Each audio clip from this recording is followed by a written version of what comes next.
Graça e paz, irmãos. Vamos abrir a palavra de Deus em Colossenses capítulo 1, versículos 5 e 6. Vamos ouvir a leitura da palavra.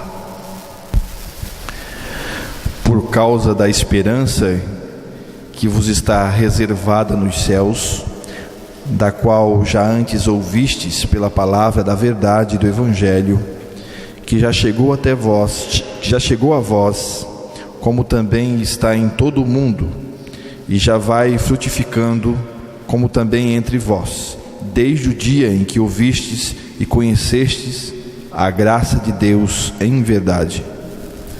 Que o fruto do Evangelho prevaleça em cada um de nós nesta manhã, em nome de Jesus. Paulo, neste texto, fala de uma palavra da verdade do Evangelho que chegou até vós, está produzindo fruto. A minha versão diz: está produzindo fruto. Então aqui nós temos uma frutificação, temos um fruto, o fruto do Evangelho. Não é o fruto da religião, não é o fruto que você produz. Aqui é o fruto do Evangelho. Está produzindo fruto, dá a ideia de que a força da produção vem do Evangelho, não vem da igreja, não vem de nós, vem do Evangelho. O Evangelho tem a capacidade de produzir frutos na vida daqueles que o recebem. Se você recebeu o Evangelho, você creu no Evangelho, então você tem o fruto do Evangelho. O Evangelho produz fruto em você e através de você. Mas o que é o Evangelho? Antes de falarmos sobre a frutificação do Evangelho, precisamos compreender, entender bem o que é o Evangelho, né? O que significa o Evangelho? Eu tenho falado aqui, sobre isso de maneira muito intensa, repetida, porque tem que ser assim. É importante.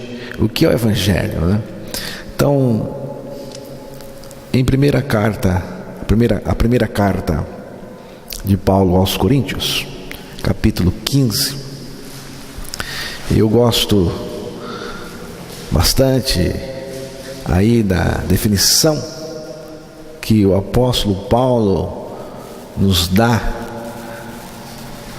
do Evangelho.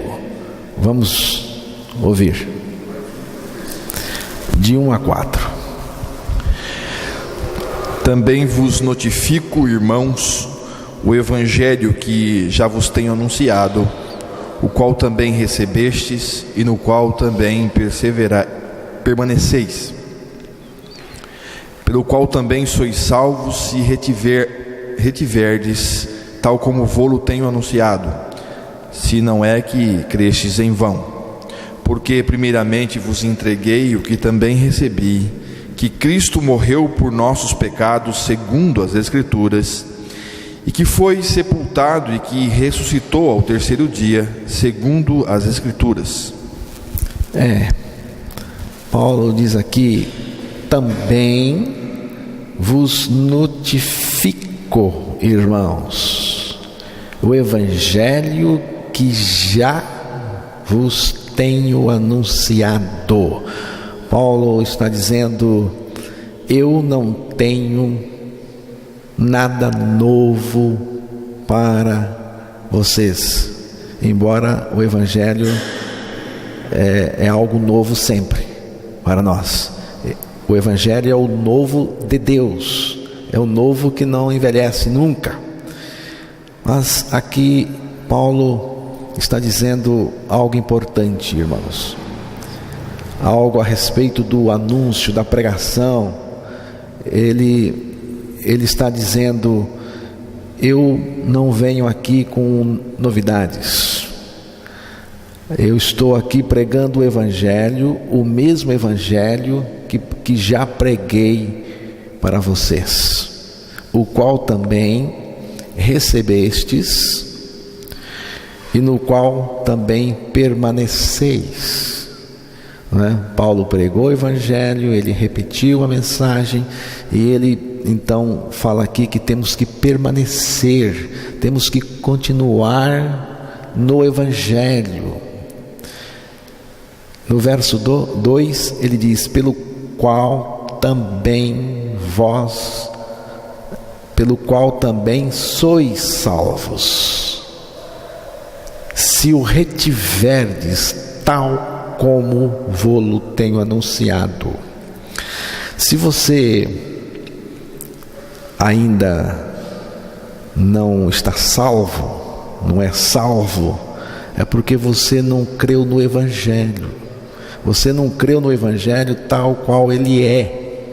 Para você ser salvo, você precisa crer no Evangelho do jeito que ele é, no Evangelho de Deus. Você não pode crer à sua maneira, do seu jeito. Tem que crer no Evangelho. Ou crê, ou crê. É radical assim, Ou é o Evangelho, ou não é nada. E diz aqui: se não é, que crestes em vão. Você sabe o que significa crer em vão? Crer em vão aqui é você crer em qualquer coisa que não seja o Evangelho. Se você está crendo em alguma coisa religiosa que não é o Evangelho, você está crendo em vão, você está perdendo o seu tempo. Porque primeiramente vos entreguei. Veja aqui, irmãos, o Evangelho é uma mensagem prioritária. Primeiramente, é coisa primeira. Vos entreguei o que também recebi. Quer dizer, além de ser uma mensagem prioritária, ela é uma mensagem que tem que ser a nossa experiência. Tem que ser a nossa experiência para depois você passar o Evangelho para frente, para outro. Porque primeiramente vos entreguei o que também recebi. Agora sim, o conceito de Paulo, o conteúdo do Evangelho, o que é o Evangelho. Aqui então ele diz: porque primeiramente vos entreguei o que também recebi, que Cristo morreu por nossos pecados, Por significa em favor nosso, em nosso benefício. Cristo morreu por nossos pecados, segundo as Escrituras. Cristo não morreu por um capricho qualquer, ele morreu segundo as Escrituras. E que diz aqui que ele morreu segundo as Escrituras e que foi sepultado e que ressuscitou ao terceiro dia segundo as Escrituras. Tudo aqui é segundo as Escrituras. Você vê o conteúdo do Evangelho aqui é a morte de Jesus, o sepultamento de Jesus, a ressurreição de Jesus. Agora, irmãos, tem uma identificação no Evangelho. Jesus não morreu sozinho. Jesus não morreu sozinho. Então, eu queria que você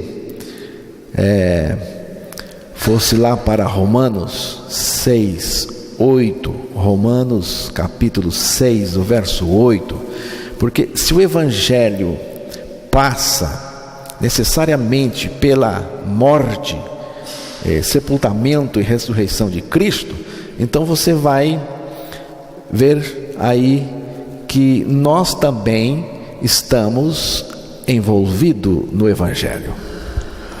Ora, se já morremos com Cristo, cremos que também com Ele viveremos. O texto aqui é nítido, não deixa dúvida nenhuma. Se já morremos, não é? A condicional aqui, o se aqui é para aquele que não está crendo, está duvidando da palavra de Deus, né? Se já morremos com Cristo, morremos com Cristo, então Cristo não morreu sozinho, morremos com Cristo. E se morremos com Cristo, cremos que também com Ele viveremos. Ressurreição. Então, o Evangelho é a morte, a ressurreição de Cristo e a nossa morte e ressurreição com Cristo, não é? Então, no Evangelho, irmãos, nós morremos e ressuscitamos em Cristo. Se não for assim, é outro Evangelho. É outro. No Evangelho, nós morremos e ressuscitamos em Cristo. Morremos no Cristo crucificado, para que o Cristo ressurreto, né, viva em nós a sua vida ressurreta também. Então, Cristo em nós, vivendo a sua vida com todo o poder, com toda a santidade e com todo o recurso que Ele tem, né? Irmãos, Cristo exerce em nós a maior suficiência do universo. Basta para você ou não? Basta?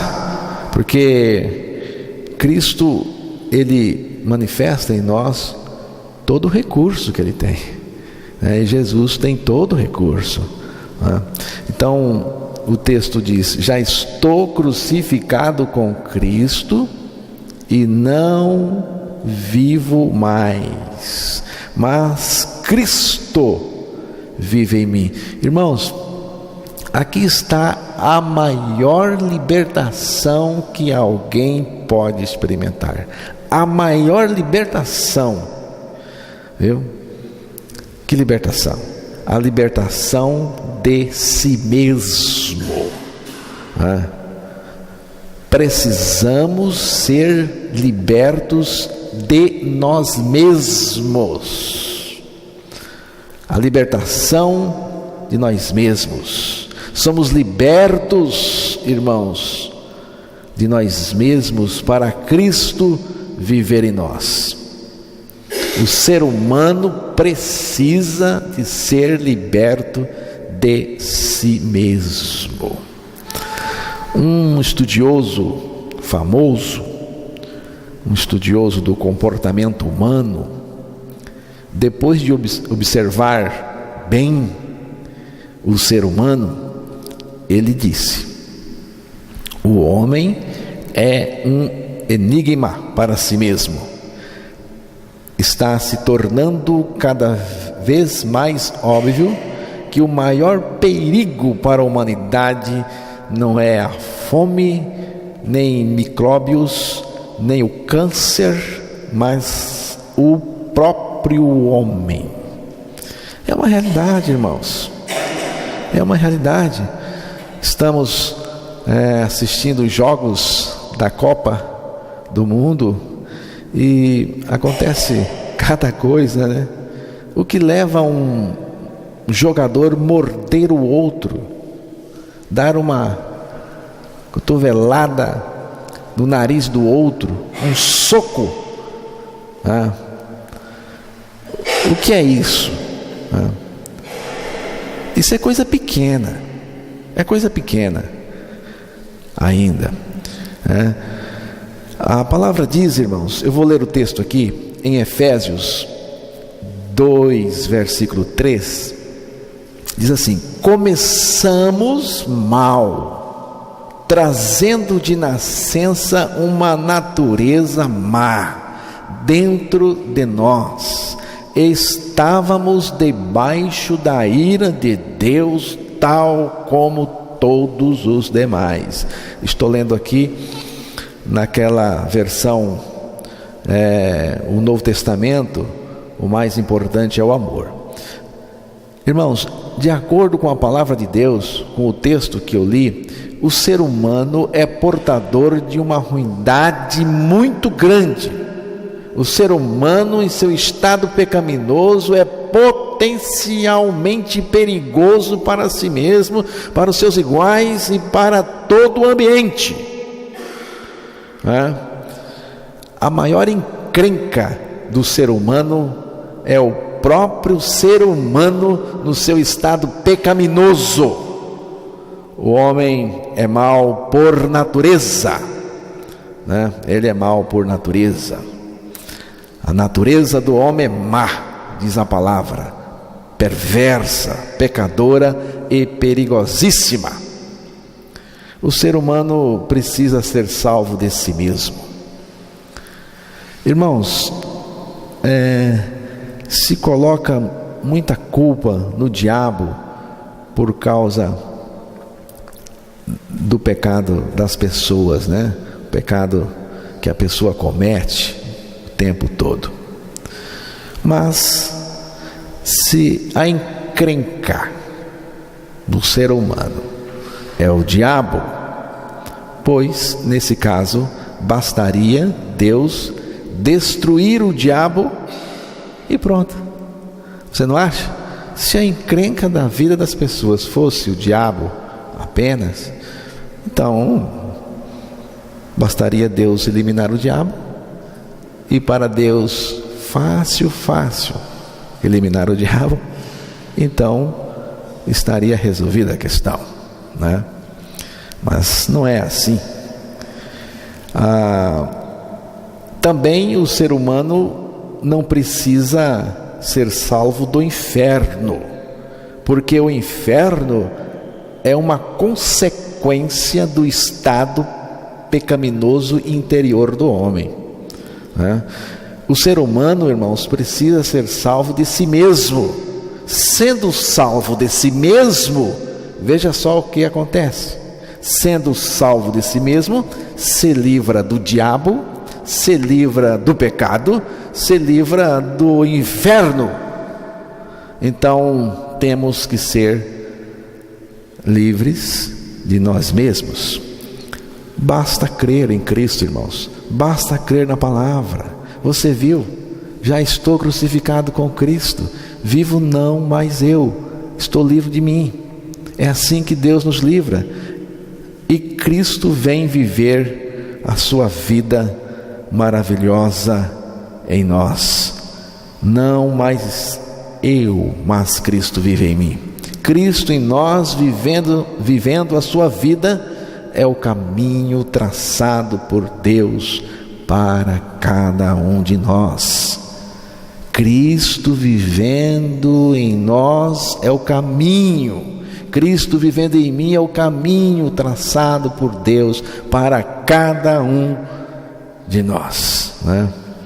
Então, se Cristo vive em nós, uma coisa eu garanto, irmãos, posso garantir, baseado na palavra, você vai experimentar a maior libertação que se pode experimentar, né? Você tem certeza da sua morte com Cristo, da sua ressurreição com Cristo, né? Você já foi liberto. Você já foi liberto de si mesmo, Basta crer. Sua morte com Cristo, sua ressurreição com Cristo, e Cristo vem viver em você, né? Então, irmãos, é o Evangelho. O que é o Evangelho? O Evangelho é nossa morte com Cristo, nossa ressurreição com Cristo, Cristo vivendo em nós, tudo o que Ele é, nos colocando cheio de tudo o que Ele é o Evangelho. O Evangelho que Paulo pregou, é o Evangelho que resolve, é a solução, é o que Deus tem para nós. Além disso, Deus não tem mais nada para nós. E Paulo falou que o Evangelho tem fruto, que o Evangelho está frutificando, né? A colocação que Paulo fez foi que o Evangelho que chegou até os irmãos está frutificando. Quer dizer, ele frutifica e continua frutificando. Ele é que produz. A força da frutificação na vida de uma pessoa vem do Evangelho, né? Como é o fruto do Evangelho? Quais são os critérios da frutificação do Evangelho? Vamos destacar para os irmãos alguns critérios da frutificação do Evangelho. Tem vários, eu vou destacar alguns para os irmãos. Não tem nada a ver com religião, não tem nada a ver com esforço seu, né, com ativismo religioso, né? Não tem nada a ver com o ser humano, é coisa de Deus. Quais são os critérios da frutificação? Você quer dar fruto? Você quer produzir fruto? Tem que ser o fruto do Evangelho em você e através de você. Mas a frutificação do Evangelho tem critérios. E quais são? Vamos destacar alguns. O primeiro critério é a morte. O primeiro critério da frutificação do Evangelho é a morte, irmãos. João 12, capítulo 12, verso 24. Na verdade vos digo que se o grão de trigo caindo na terra não morrer, fica ele só, mas se morrer, dá muito fruto. Você viu aqui? Na verdade vos digo, o próprio Jesus está dizendo que se o grão de trigo caindo na terra não morrer, é fundamental entender aqui, irmãos, se não morrer, fica ele só, mas se morrer, dá muito fruto. Então, o grão, o caroço, a semente tem que morrer para ser vivificada e produzir fruto. Jesus aqui neste texto fala de si mesmo. O grão de trigo que Jesus se refere aqui é ele mesmo. Ele fala de si mesmo, né? Ele precisava morrer. No caso de Jesus, se ele não morresse, né? Se ele não morrer, ficaria ele só. É o que ele está dizendo, né? Se eu não morrer, eu vou ficar só. Mas o que significa ficar só aqui, né? Sem nenhum de nós, viu, irmãos? Estaríamos todos irremediavelmente perdidos se Jesus não fosse à cruz por nós. Ele ficaria só. Mas não pense que você faria falta para ele, viu? Não pense que você faria falta para ele. Não pense que ele precisava de você, e porque precisava de você, morreu por você. Não, ele não precisava.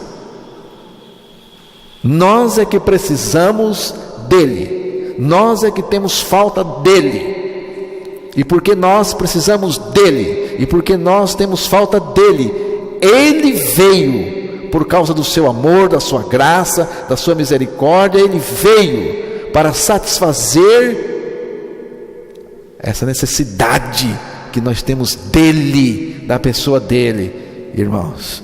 Então, ele não precisava de nenhum de nós. Nós é que precisamos dele. Ele não morreu sozinho. Agora você sabe que ele não morreu sozinho. Aí mesmo, no capítulo 12 de João, no versículo 24, ele falou da morte, da sua morte na cruz. No versículo 32 e 33, ele fala também da morte, mas agora abrangendo mais gente na sua morte. E eu, quando for levantado da terra, todos atrairei a mim. E dizia isto, significando de que morte havia de morrer. Você viu? Ele nos atraiu para ele.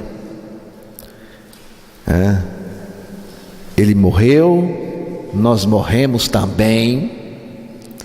Assim como ele, eu também. Se eu não morrer, fico só. Viu? Fico só. Se você não morrer no corpo de Cristo, você vai ficar só. Mas o que significa ficar só neste caso? Fica com a sua vidinha, viu? Fica com a sua vidinha, a vidinha pecadora, e irá para o inferno com tripa e tudo, por causa dessa vida que foi preservada em você. Tem que morrer. Se não morrer, não dá fruto. Se o velho homem, se a vida pecaminosa está preservada em você, fruto para Deus você não produz. Você pode produzir fruto religioso, fruto para a igreja, fruto para o pastor, para o grupo, mas para Deus, não. Ele morreu e nós morremos com ele. 1 de Coríntios, capítulo 15, verso 36.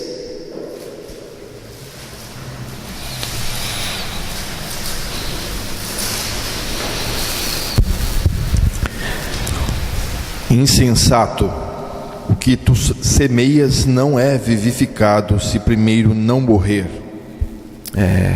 Insensato, o que semeias não nasce se primeiro não morrer. Viu, irmãos? É insensatez, é loucura insistir numa religião sem morte, insistir em uma vida com Deus sem morrer, é loucura. Os especialistas agrícolas podem estudar uma semente, mas o mistério da vida oculta em cada semente continua. Sabemos apenas que a semente cai no solo e morre, e a vida surge dessa morte. É assim conosco, irmãos, espiritualmente falando.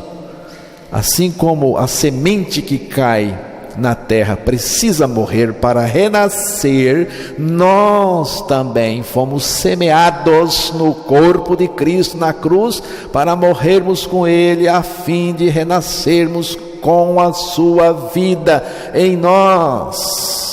Agora tem frutificação da vida de Cristo. A base da frutificação do Evangelho é a nossa morte com Ele. Morremos, renascemos em Cristo e agora podemos produzir frutos por meio da vida de Cristo em nós. Você produz frutos para Deus por meio da vida de Cristo em você. Não é por meio de religião, por meio do seu esforço, por meio da sua carne.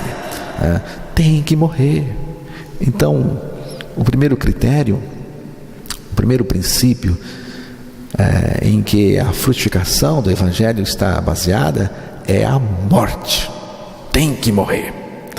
O segundo critério é a espécie. Gênesis capítulo 1, verso 11. Vamos ouvir a leitura da palavra. E disse Deus: produza a terra erva verde, erva que dê semente, árvore frutífera que dê fruto segundo a sua espécie, cuja semente está nela sobre a terra. E assim foi. Você prestou atenção no que Deus determinou? Deus determinou que cada árvore desse fruto de acordo com a sua espécie. Árvore frutífera que dê fruto segundo a sua espécie. Irmãos, não podemos exigir que a mangueira produza abacate. Não podemos, não dá. Não é? O Evangelho obedece à lei da frutificação, que é segundo a sua espécie. Romanos 6, o verso 21 e 22, mostra ali uma espécie de frutificação que o Evangelho produz na gente.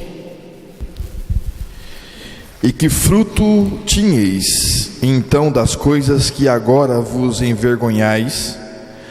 Porque o fim delas é a morte.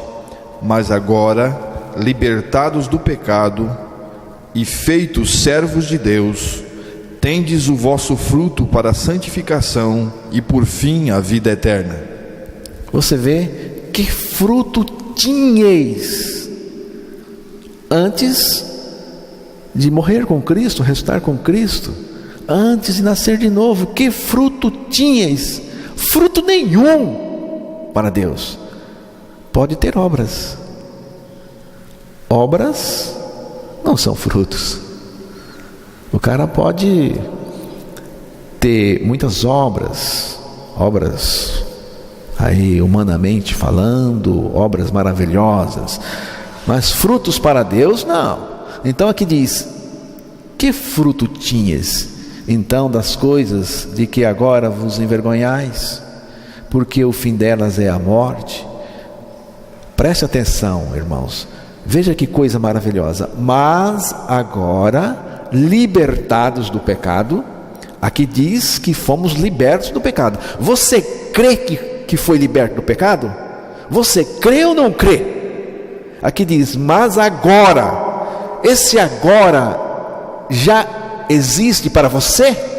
Você pode dizer assim: agora eu estou liberto do pecado? Você experimenta a libertação do pecado? Porque aqui está falando de uma libertação. E tem que haver a libertação do pecado primeiro.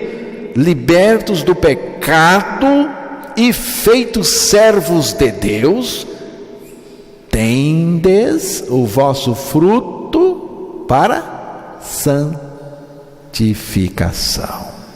Você vê? Então, aqui tem uma espécie de fruto, a espécie de fruto do Evangelho, a santidade, a santificação, irmãos. Viu? Que tipo de fruto você produz? Pecado? Mentira? Egoísmo, malandragem? Então, não é o fruto do Evangelho. Não é o fruto do Evangelho. É o fruto do velho homem. O velho homem produz o fruto segundo a sua espécie, o fruto do pecado, irmãos, né?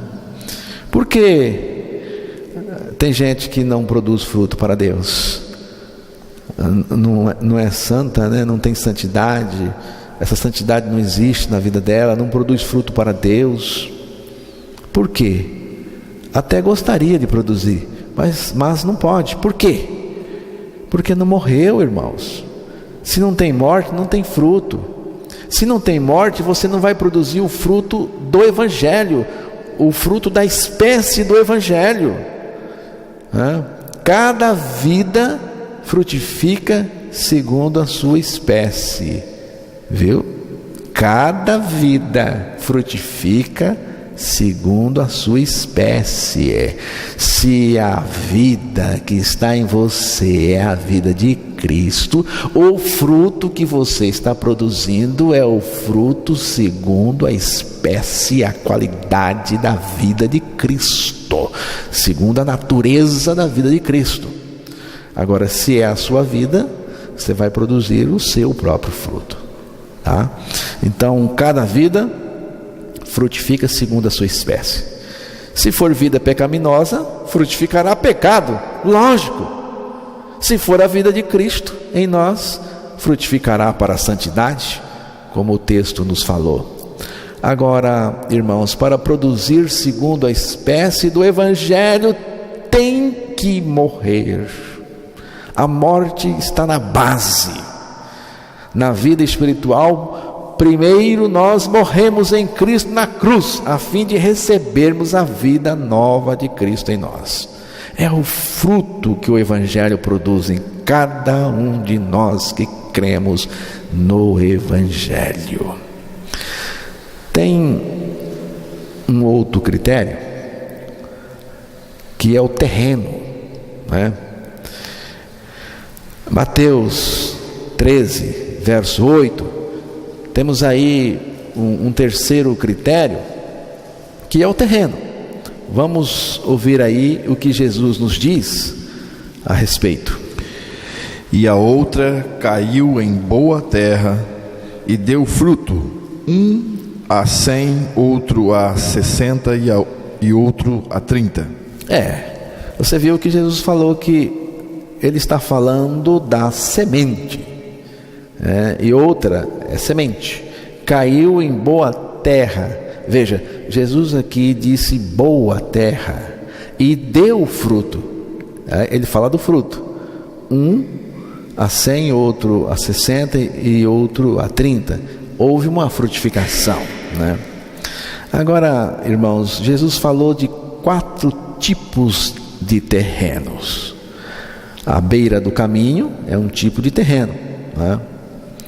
É aquele coração batido. Você sabe como é terra da beira do caminho. As pessoas pisam, está compacto o solo, a água bate e não entra, ela escorre. É um terreno pisado, né? Jesus fala de um coração assim, um coração difícil, que não frutifica e nem poderia. Ele fala de um terreno entre pedras. Ele fala de um terreno em meio a espinhos, né? No meio dos espinhos. E ele falou também da boa terra. Em 3 deles não houve frutificação. Houve crescimento em 2 deles, mas não houve frutificação. Irmãos, há cuidados a ser tomados antes de semear. Os irmãos aqui, que alguns são da roça, da lavoura, sabe que é preciso cuidar da terra antes de semear. A boa terra, preste atenção aqui. A boa terra que Jesus falou não significa necessariamente que o coração que recebeu o Evangelho era bom.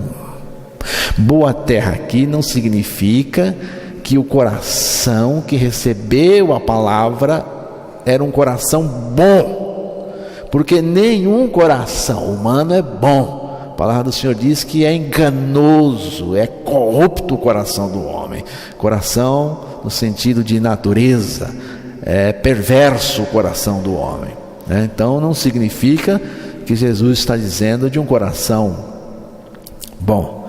O que ele está dizendo é que esse coração foi preparado para receber o Evangelho. Entendeu, irmão Pena? O coração preparado.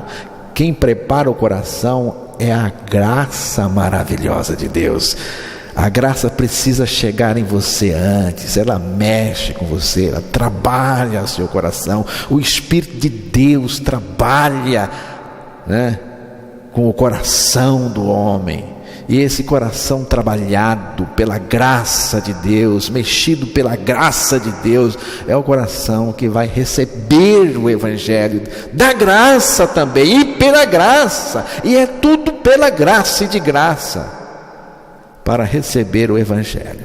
Então, se você hoje aqui creu na palavra, recebeu o Evangelho, tem a vida de Cristo em você, você é feliz, porque a vida de Cristo nos torna felizes, né? Felizes, né? Então, se você agradeça a Deus, porque a graça de Deus chegou até você. Foi a graça de Deus que abriu, que preparou você para crer, viu? Se não é a graça, ninguém crê, irmãos.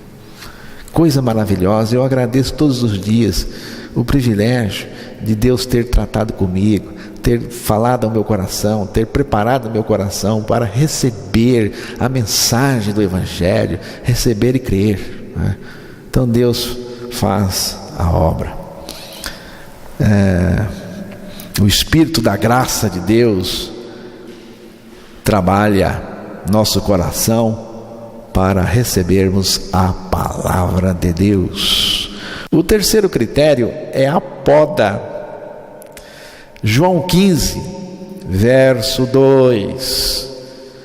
Esse é um critério um pouco doloroso, mas é também gracioso, e por meio dele Deus trata com a gente, né? Vamos ver.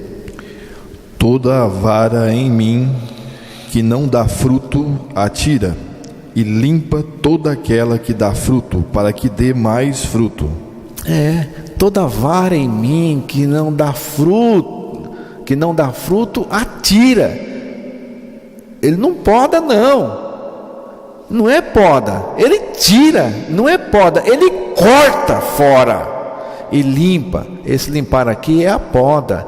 Tem versão que diz ele poda, né?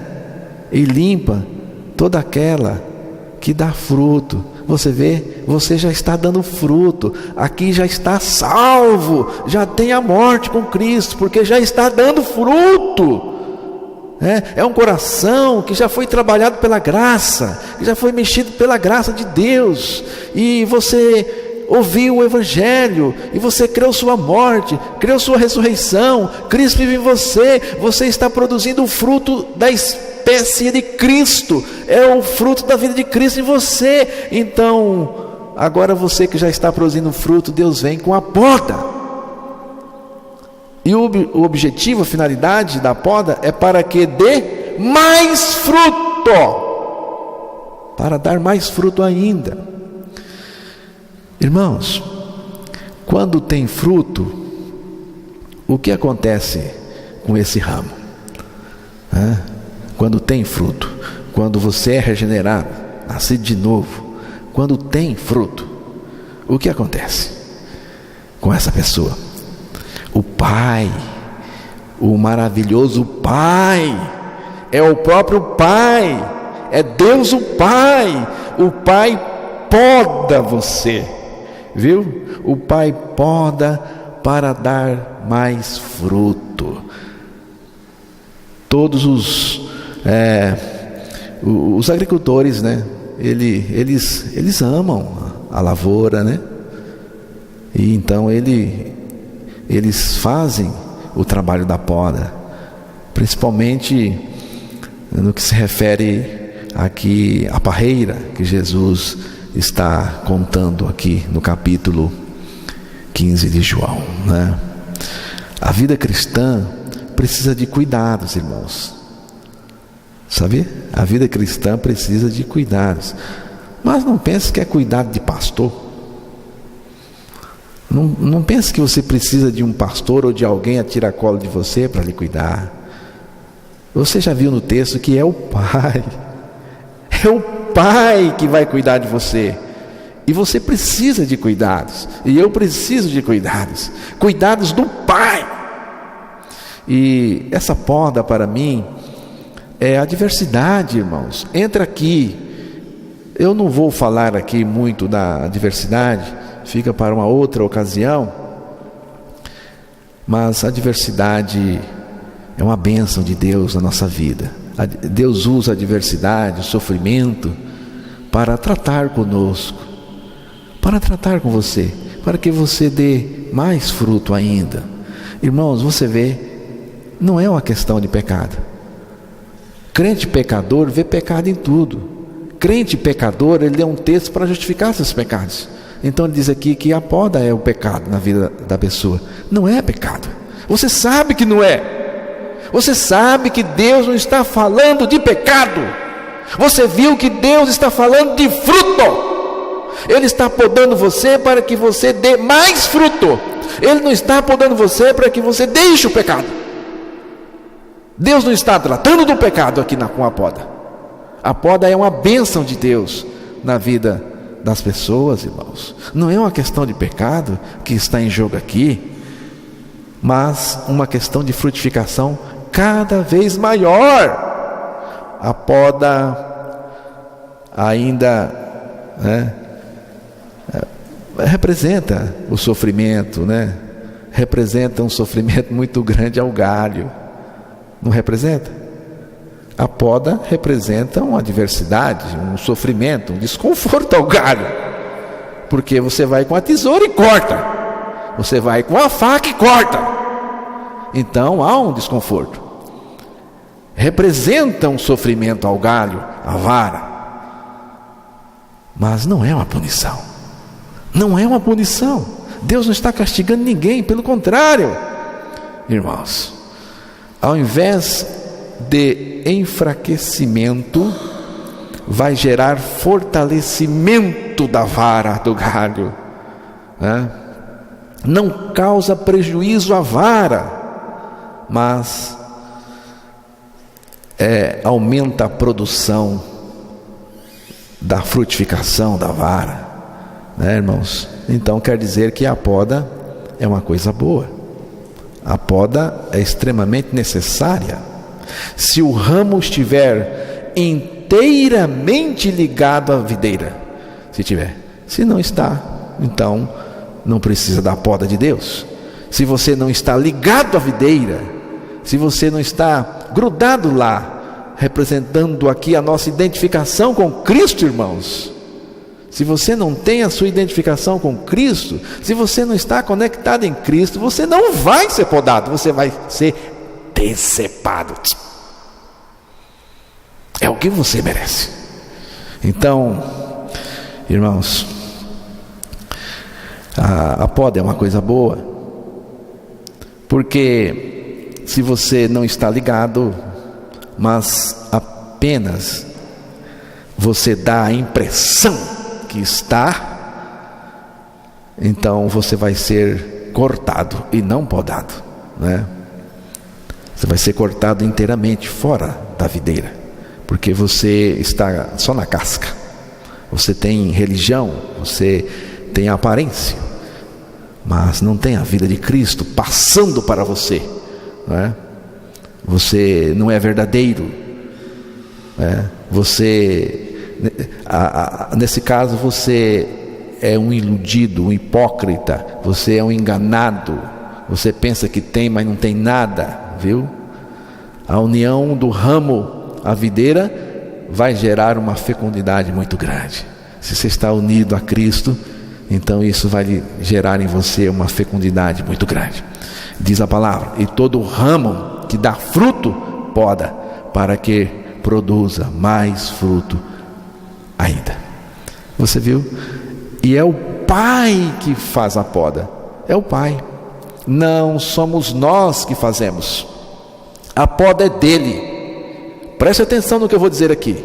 A poda é dele, o ramo é dele, o fruto é dele, o interesse é dele, a gente é dele e tudo é dele. Quem trabalha é ele. Nós somos a lavoura de Deus. Ele é o dono e também o agricultor. A tesoura, a foice e a faca está nas mãos do Pai, nas mãos de Deus. E Ele usa com maestria, irmãos. Ele é especialista em poda.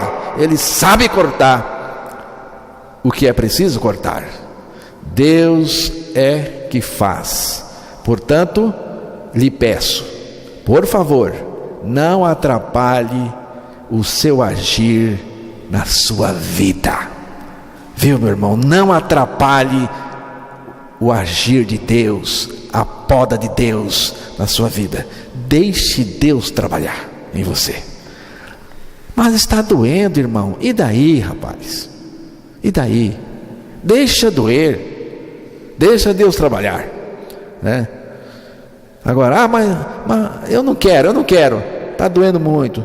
Então é o seguinte, procura os marqueteiros da religião. Tem um bando aí que diz que tira sofrimento. Um quarto critério é a permanência. A permanência. João 15, 4. Aqui é o último critério que vamos tratar nesta manhã. Estai em mim e eu em vós. Como a vara de si mesma não pode dar fruto, se não estiver na videira, assim também vós, se não estiverdes em mim. Está em mim e eu em vós.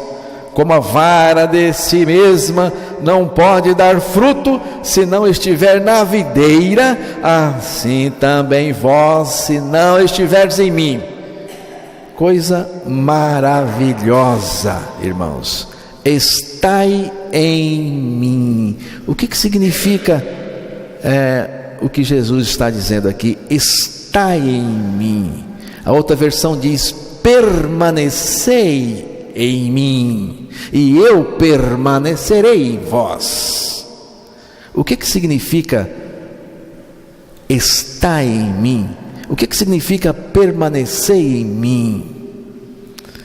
Eu creio que significa crer sua atração, crucificação e ressurreição em Cristo. É assim que você fica em Cristo. Cristo já lhe colocou nele. Agora Cristo quer que você fique onde Ele lhe colocou. Onde Cristo lhe colocou? Em seu corpo, nele, identificado. Ele quer que você fique nele. Como? Crendo e nada mais. Crendo que você está em Cristo, crendo que você foi atraído em Cristo, crendo que morreu em Cristo, ressuscitou em Cristo, e Cristo vive em você. Não é um esforço da nossa parte para permanecer. Não é. Jesus não está dizendo que eu preciso entrar nele. Ele está dizendo que eu já estou nele. E que eu preciso ficar nele. E que eu preciso permanecer aonde Ele me colocou. E é crendo, irmãos, permanecer em mim e eu permanecerei em vós. Então, dá fruto, Ele falou, né? Permanecer em Cristo é ficar onde Cristo nos colocou, é dar crédito à palavra de Deus, irmãos. Agora, não permanecer, o que significa não permanecer? Não permanecer, tem gente que pensa assim: eu estou na igreja e de repente eu saio fora, aquele irmão não permaneceu. Permaneceu em quê? Neste caso, o irmão voltou para o mundo. Eu nunca vi ninguém voltar para o lugar de onde nunca saiu.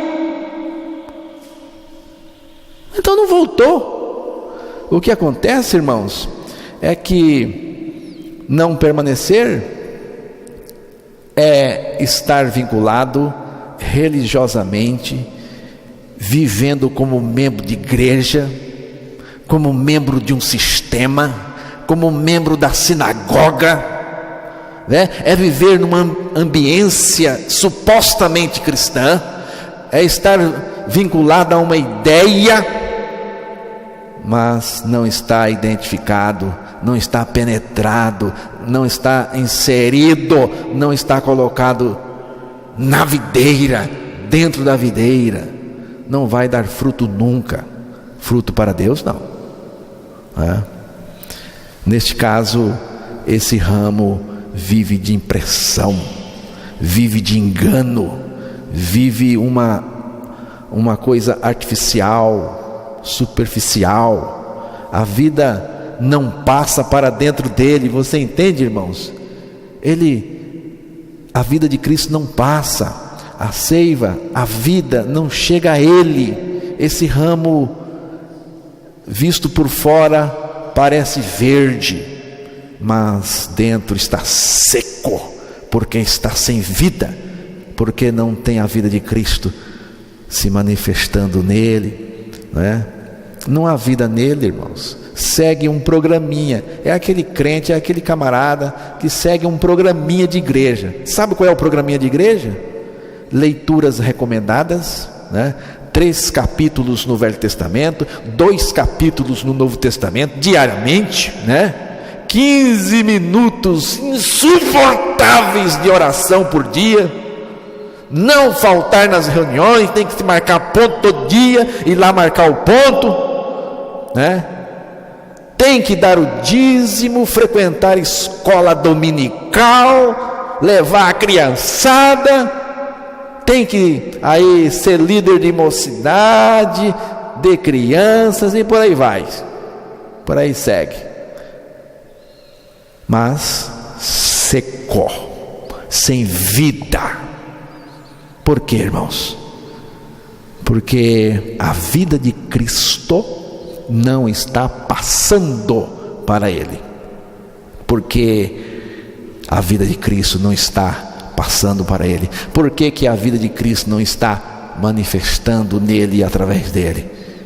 Porque ele não creu sua morte de fato com Cristo Jesus.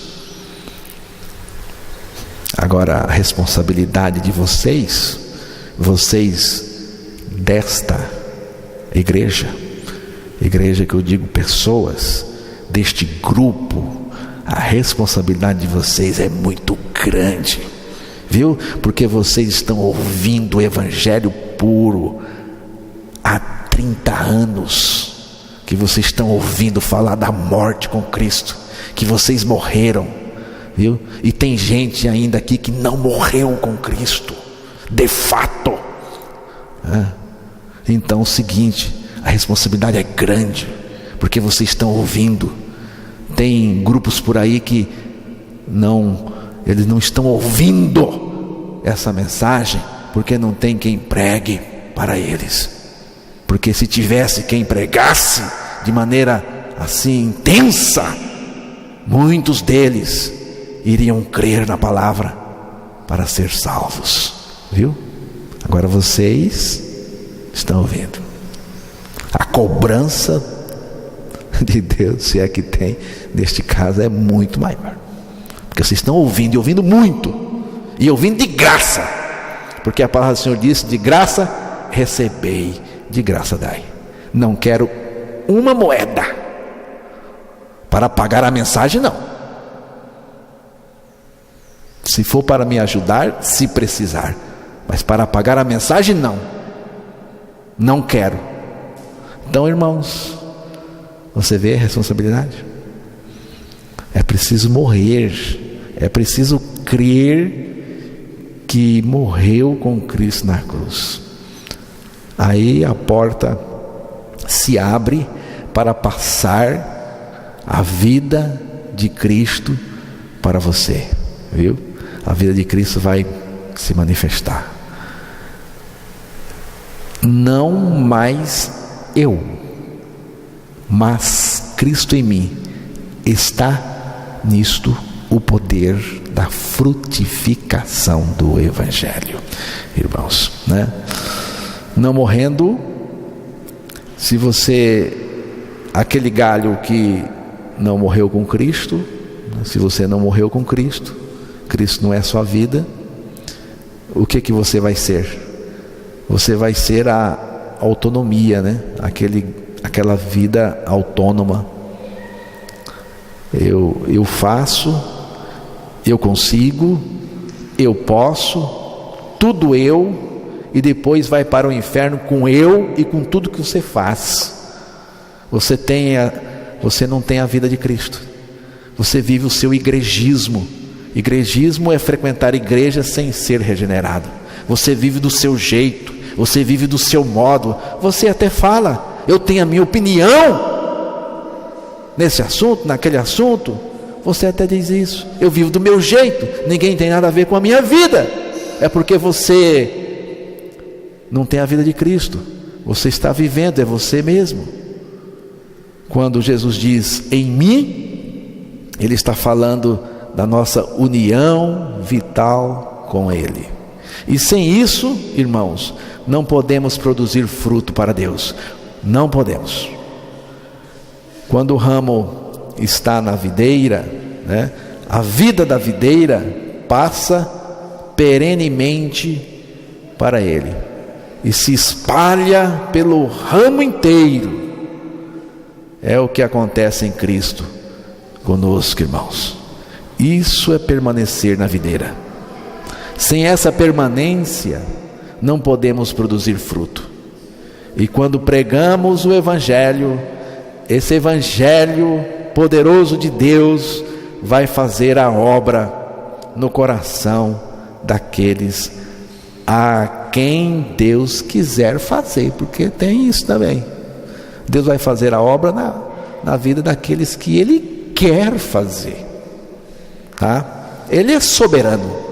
Eu creio em um Deus soberano, que faz o que quer, como quer, na hora que quer e na vida daqueles que Ele quer fazer. Amém, irmãos?